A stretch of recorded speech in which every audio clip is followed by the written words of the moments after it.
ఆంధ్రప్రదేశ్ ఒడిశా సరిహద్దుల్లో పోలీసు దళాల కూంబింగ్ కొనసాగుతోందని డీజీపీ సాంబశివరావు తెలిపారు. శాంతి భద్రతల పరిరక్షణలో భాగంగానే కూంబింగ్ నిర్వహిస్తున్నట్లు తెలిపారు.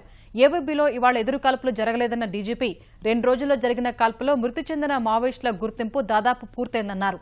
ఎన్కౌంటర్ జరిగిన ప్రాంతాల ఏరియల్ దృశ్యాలను విజయవాడలో విడుదల చేసిన ఆయన మావోయిస్టు అగ్రనేతలు మృతి చెందలేదని డీజీపీ స్పష్టం చేశారు. మావోయిస్టు అగ్రనేత ఆర్కే గాయపడ్డట్లు తమకు సమాచారం లేదన్నారు. ఎన్కౌంటర్ జరిగిన పరిసరాల్లో తాము పరిశీలించగా భారీ ఎత్తున గంజాయి సాగు చేస్తున్నారని, దీనిపై దర్యాప్తు చేస్తున్నామని తెలిపారు. ఎన్కౌంటర్లో పలువురు మావోయిస్టులు గాయపడ్డట్లు సమాచారం ఉందన్న డీజీపీ వారంతా లొంగిపోతే మెరుగైన వైద్యం అందించేందుకు సిద్దమన్నారు. గతేడాది 10 మంది అమాయకులను మావోయిస్టులు నిర్దాక్షిణ్యంగా చంపారని, ఇలాంటి చర్యలను ఎలా సహించాలని అన్నారు. అయితే చెప్పాను కదా, 50 మంది కిట్ బ్యాగులు ఉంటాయి, 50 కిట్ బ్యాగులు ఉంటాయి, 28 మంది అంటే తప్పించుకున్నారు కదా, తప్పించుకున్నారు.